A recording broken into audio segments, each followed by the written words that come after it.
ከዚህ ከአይዶል ሾው አይከን የሆነ ሰውዬ እንነሳ። ሰውዬ ነው ልጅ ነው። በእርግጥ በወቅቱ ያው ተወዳዳሪ ነበረ የአይዶል ሾው እና እዛ ላይ ያስቀረው አንድ ነገር አለ። አሁን የብዙዎች ፈኒ ቪዲዮ የምንድነው መዝጊያ ሳቅ ነው በብዙዎች ዘንድ የምናውቀውና አለ ለካ። እስቲ እንየው ለማንኛቸውም يقولوا باللي الضحكة دي اسكو هذه الهضرة صح ولا لا راح نكون فيرميو راهو معنا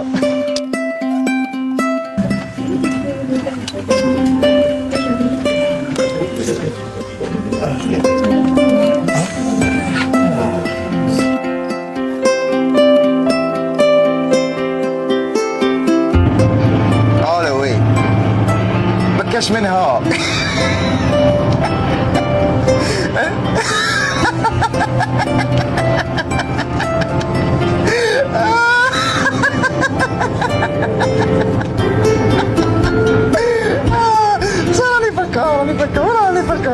هذه انا لا كيف نغني لك والله كيف نغني لك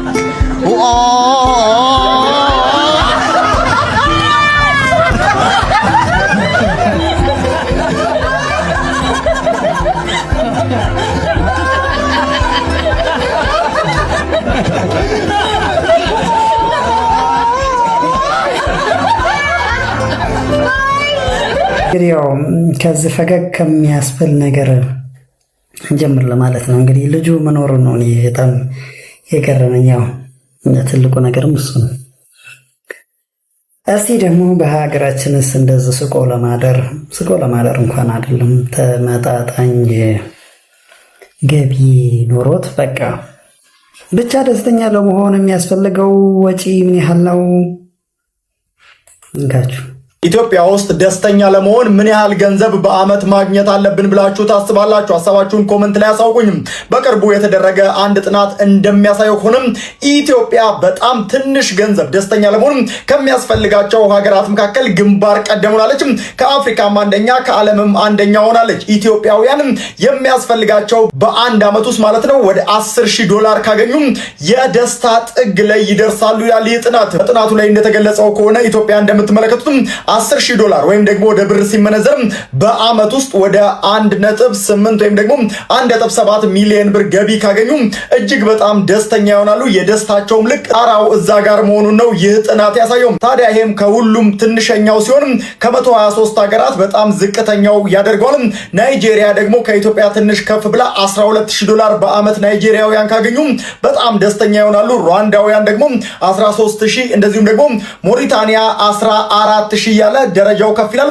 ግብጽ ታዲያ በከፍተኛ ደረጃ ደስተኛ ለመሆን ብዙ ገንዘብ የሚያስፈልጋት የአፍሪካ ሀገር በመሆን እንግዲህ ሪከርዱን ይዛለች። ይሄ ሁሉ ታዲያ ከዓለም ሀገራት ጋር ሲነጻጸር ለምሳሌ ያክል ካናዳውያን ደስተኛ ለመሆን 113,000 የአሜሪካን ዶላር በአመት ማግኘት አለባቸው። ኢትዮጵያ 10,000 ነው፣ በጣም ዝቅተኛ ማለት ነው። ኢትዮጵያውያን ደስተኛ ለመሆን የሚያስፈልጋችሁ በጣም ዝቅተኛ ገንዘብ ነው። በዚህ ተስማማላችሁ? ሐሳባችሁን ኮሜንት ላይ አሳውቁኝ። የካናዳና የኢትዮጵያ ከካናዳ ሲነጻጸር የኢትዮጵያ በ10 እጥፍ ያነሰ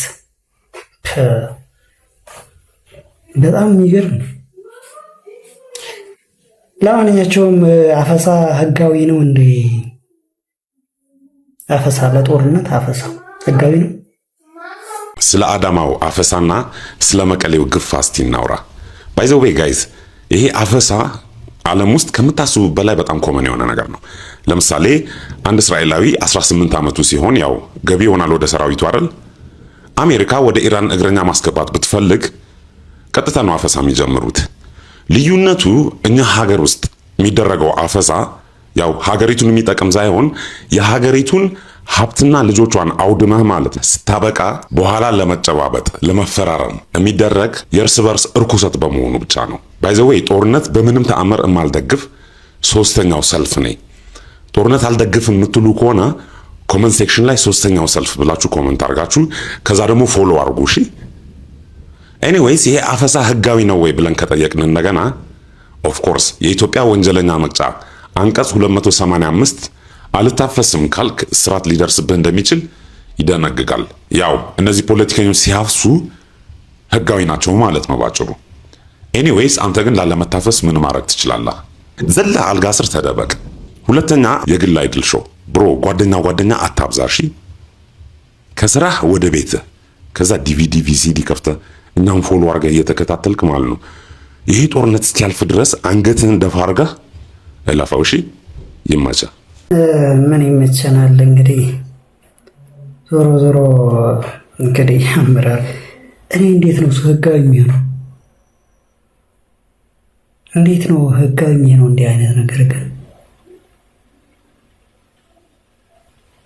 ወይል ኦኬ እንግዲህ ያው ሀገሪቷ በእርግጥ የምትወረር አይነት በውጭ የምትወረር ከሆነ ኦኬ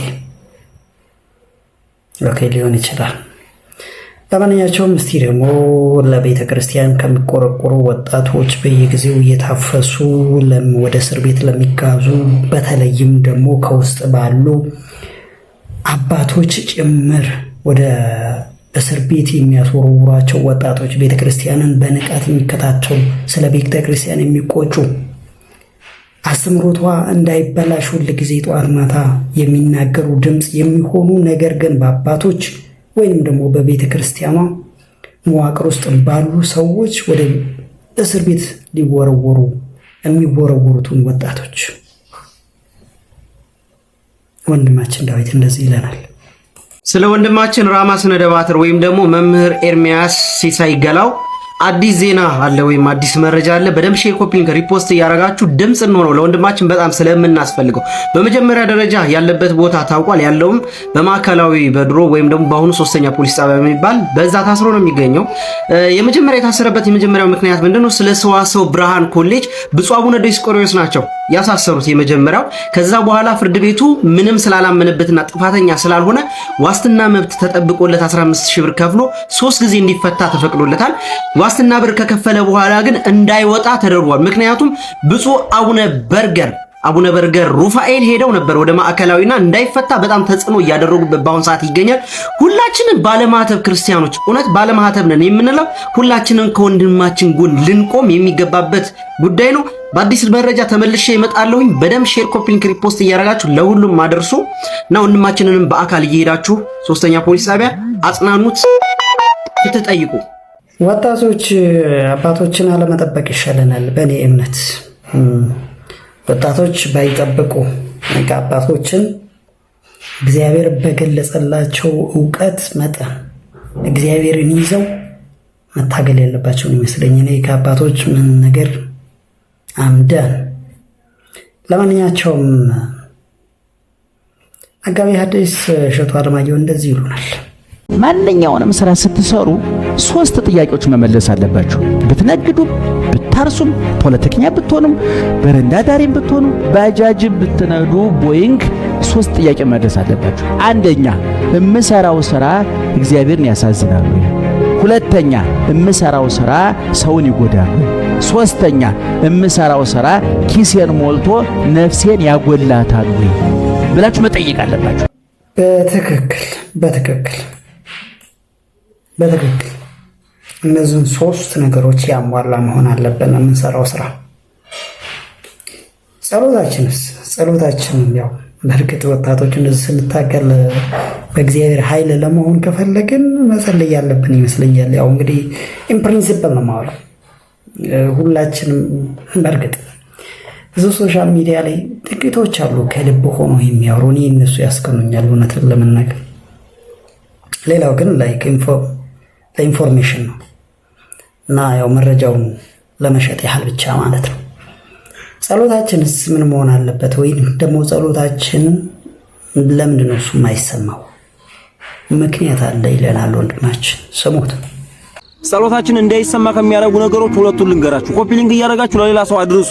እኔ ማለት አልፈልግም ነበር፣ ግን እናንተ እያደረጋችሁ አይደለም። ሸርም አድርጉት። በጣም ጠቃሚ ነገር ነው የምነግራችሁ። ማርያምን እውነቴን። አንደኛው ርዕሰ ጉዳይ መቀየር። ይኸውላችሁ እግዚአብሔር ለእናንተ አንድ ነገር እንዲያደርግላችሁ ከፈለጋችሁ ያን ነገር ከውስጣችሁ አታጥፉት። ወርም ይፍጅ፣ 2 ወርም ይፍጅ፣ ዓመትም ይፍጅ፣ 3 ዓመትም ይፍጅ፣ ከውስጣችሁ አቆዩት። ያ ነገር ከውስጣችሁ ከቆየ የመፈጸም እድሉ ከፍተኛ ይሆናል። እግዚአብሔርም በልባችሁ ባቆያችሁት ልክ ስለዚህ ፍላጎታችሁን ተረድቶ ያን ነገር ያደርግላችኋል። ርዕሰ ጉዳይ አትቀይሩ። በቃ ሽንኩርት እየነገዳችሁ እግዚአብሔርን ናል ይብላችሁት ሊባርክላችሁ ሲመጣ ስኳር አትጀምሩ። ወይም ደግሞ ኤሌክትሮኒክስ ንግድ እየነገዳችሁ እግዚአብሔርን እርዳይ ብላችሁ እግዚአብሔር የእናንተን ንግድ ሊባርክ ሲመጣ እናንተ ቀይራችሁ ሌላ ስፔር ፓርት አትጀምሩ። በቃ ባላችሁ በጸንታችሁ ጠብቁት። አንድ ሁለተኛ ነገር ደግሞ ጸሎታችን እንዳይሰማ የሚያደርገው ነገር ወደ እግዚአብሔር እየተመለከትን አለመጸለይ ነው። ይኸውላችሁ የምትፈሩት ነገር ካለ የምትጸልዩበት ጉዳይ ማለት ነው። ወይም የሆነ ነገር እንዲፈጸምላችሁ ፈልጋችሁ ከሆነ የምትጸልዩት እንዲህ አድርጉ፣ ወደ እግዚአብሔር እየተመለከታችሁ ጸልዩ። የምትፈሩት ነገር ካለ ወደ የምትፈሩት እያሰባችሁ ወይም ወደ የምትፈሩት ነገር ዙራችሁ አትጸልዩ፣ ወደ እግዚአብሔር።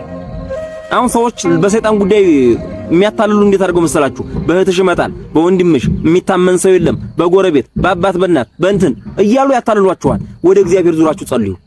ወደ እግዚአብሔር ዙራችሁ ስትጸልዩ እነዛንም ሰዎች ክፉ ነገር እንዲያስቡ ታደርጓቸዋላችሁ። እናንተም የሚመጣው ነገር እንዳይጎዳችሁ ታደርጉታላችሁ። ለምን ጉዳይ ካላላችሁት የሆነ ነገር ወደ እናንተ አይመጣም። የፈሩት ይደርሳል ሲባል ሰምታችኋል። በቃ አለመፍራት ወደ እግዚአብሔር ሆኖ መጸለይ። የሆነ ነገር ለማድረግ ውጤቱን መጠበቅ ያለባችሁ ወደ እግዚአብሔር ዙራችሁ በመጸለይ ነው። ተከናወነልኝ ያ ነገር እንዴት ነው ከምን ደረሰልኝ ምናምን እያላችሁ አጸልዩ። እናመሰግናለን ወንድማችን። ሌላኛው ቤተክርስቲያንስ ገብተን ስንጸልይ ቤተክርስቲያን እንዳይገቡ የሚከለክሉ ኃጢአቶች ምንድን ናቸው? ይህ አባትም እንደዚህ ይሉናል። ቤተክርስቲያን ቅጥር ግቢ ውስጥ እንዳንገባ የሚከለክሉ 3 ከባድ ኃጢአቶች። እነዚህን ኃጢአቶች ከሰራችሁ ሳትውሉ ሳታድሩ ቀጠሮ ሳትሰጡ በአካልም በስልክም ንስሐ መግባት ፈጣሪያችሁን ይቅርታ መጠየቅ አለባችሁ። ቪዲዮ ግን ለብዙ እህቶች ወንድሞች ይጠቅማልና ከምን ጊዜውም በበለጠ ሼር አድርጉት። ቤቱንም ፎሎ እያደረጋችሁ እስከ መጨረሻው ድረስ ተከታተሉ። ኃጢአት ከእግዚአብሔር የሚለየን ከአምላካችን የሚያርቀን የቅድስናን ስራ እንዳንሰራ የሚያደርገን እውነተኛ ሰላም እንዳናገኝም የሚከለክለን ነገር ቢሆንም እነዚህ 3 ከባድ ኃጢአቶች ግን በቀኖና ቤተክርስቲያን በአንቀጸ ንስሐ መጽሐፍ ውስጥ ከክርስቲያኖች ህብረት እንዳንጨመር ይከለክሉናል። አንደኛው በተሳሳተ መልኩ ሩካቤ መፈጸም። ይህም ለሩካቤ የተፈጠረልን የራሱን የቻለ አካል አለ። ከዛ አካል ውጭ ሩካቤ መፈጸም ወይም ማድረግ ከክርስቲያኖች ህብረት እንድንለይ ያደርገናል። ለምሳሌ በፊንጢጣም ሊሆን ይችላል። በአፍ በኩል ከማይገባው አካል ውጭ የሩካቤ ስጋ የፈጸሙ ሰዎች ከቤተ ክርስቲያን ከ7 ዓመት እስከ 20 ዓመት ድረስ ቤተ ክርስቲያን መግባት እንደሌለባቸው፣ ከክርስቲያኖች ህብረትን መሳተፍ እንደሌለባቸው በቀኖና ቤተ ክርስቲያን ተቀምጦ ይገኛል። ሁለተኛው ሰው መግደል። ሰው መግደል ስንል ውርጃን ጨምሮ ሰው መግደል ከክርስቲያኖች ህብረት እንድንለይ የሚያደርገን ኃጢአት። 6 ወር እስከ 1 ዓመት እስከ 2 ዓመት ድረስ ከክርስቲያኖች ህብረት እንዳንጨመር፣ ቅዳሴ አብረን እንዳናስቀድስ፣ በማህበሩ በተለያዩ ጉባኤዎች እንዳንሳተፍ በአንቀጸ ንስሐ ተቀምጧል። ሶስተኛው በቅዳሴ ሰዓት የሳቀ በቤተ ክርስቲያን ውስጥ ዋዛ ፈዛዛን የሰራ ሳቅ፣ ስላቅ፣ ስጋዊ ነገርን ያደረገ በቀኖና ቤተ ክርስቲያን እንዲሁም በአንቀጸ ንስሐ ውስጥ ከክርስቲያኖች ህብረት እንዲለይ እንዲወጣ ተደንግጓል። ነገር ግን አሁን እነዚህ ኃጢአቶችን ቢሰሩም ቅሉ ሰዎች ተስፋ እንዳይቆርጡ ይህ ከቤተ ክርስቲያን ህብረት እንድትገባ ቤተ ክርስቲያን እንድትመጣ ይከለክላል ብለን ብንናገር እግዚአብሔር ያላቸው ፍቅር የቀነሰ እንዲሁም ደግሞ በትንሹ ነገር የሚያኮርፉ የሚቆጡ ስለሆኑ ካህናት ይህን ነገር በማገናዘብ ምህረትና ቸርነቱ ይህን ሁሉ ይሸፍነዋል በማለት የሚሰጡት ቀኖና ስግደት፣ ምጽዋት፣ ጾም፣ ጸሎት ብቻ ሆኗል። የእግዚአብሔርን ቸርነት በመተማመን የሰዎችን መንፈሳዊ ብስለት፣ መንፈሳዊ ዕውቀት ያላቸውን ፍቅረ እግዚአብሔር በመረዳት ብዙ ጊዜ ለ3 ለ4 ለ5 ሱባኤ እያሉ እነዚህን ቀኖናዎች እንዲፈጽሙ ያደርጋሉ እንጂ ከክርስቲያኖች ህብረት ተለይ፣ ቤተክርስቲያን መግባት አትችልም፣ በቤት ሆነ ጾም፣ ጸልይ፣ አልቅስ፣ አንባ፣ ፈጣሪንም ይቅርታ ጠይቅ የሚሉ በጣም ትንሽ አባቶች ናቸው። ሆኖም ግን እነዚህን ኃጢአቶች በማወቅም ይሁን ባለማወቅ የሰራችሁ ሰዎች ካላችሁ ሳትውሉ ሳታድሩ ንስሐ መግባት፣ እግዚአብሔር አባታችሁ አምላካችሁን ይቅርታ መጠየቅ ይገባል። እግዚአብሔር አምላክ በምሕረት አይኖቹ ይጎብኝን። አሜን አሜን። ቃለ ሕይወት ያሰማልን አባታችን። አሁንም አሳዛኝ ዜና እንግዲህ ያው ሰሞኑን እንደሰማችሁት ነው። ወደ አሰቦት ቅድስት ሥላሴ ገዳም ውስጥ እንግዲህ ምዕመናን በጣም መከራ እየበሉ እየተገደሉ እየታረዱ ትላንትናም በ9 አንድ አባት እንግዲህ ሊያርዷቸው ሞክረው፣ ነገር ግን ያው ተርፈዋል። በጣም ያሳዝናል እየሆነ ያለው። እስቲ ወንድማችን ዳዊት ተጨማሪ መረጃ። ዛሬ ነሐሴ 10 እጅግ የሚያሳዝን ዜና አለ ለመላው ባለማዕተብ ኦርቶዶክሳውያን።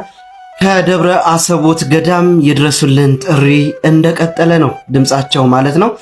በነሐሴ 8 ቀን ከቀኑ 5 ሰዓት ተኩል አካባቢ አንድ የገዳሙ መነኩሴ አባት አንገታቸው ላይ በስለት ተወግተዋል። እንዲያም ሆኖ ደግሞ ለማምለጥ ችለዋል። ለጊዜው የገዳሙ መነኩሴ አባቶች ደግሞ በሕክምና ላይ እንዲቆዩ ተደርጓል። በአሁን ሰዓት ላይም በሞትና በሽረት ላይ ይገኛሉ። ገዳሙም በአሁን ሰዓት ላይ ለሀገረ ስብከቱ ሊቀ ጳጳስ ብፁዕ አቡነ እንጦንስ ከሚመለከተው ሕግ ክፍል ጋራ የደረሰባቸው ያለውን አፈና፣ ግድያን አስመልክቶ እንዲሁም የገንዘብ ጥየቃ ዘላቂ መፍትሄ እንዲሰጥ ከሕግ ክፍል ጋራ እንዲወያዩና የተሻለውን ነገር ሁሉ እንዲያደርጉ ጥሪ አቅርቧል። በአሁኑ ሰዓት ላይም ስጋት ላይ እንደሆኑም ደግሞ ገዳሙ መግለጹም ተችሏል። ዘገባውንም የዘገበው የአዲስ አበባ ሀገረ ስብከት ሚዲያ ነው። ከላይ ያለውን እንዳለ ማንበብ ትችላላችሁ እና በቻልነው አቅም ሁላችንም ድምፅ እንሆናቸው።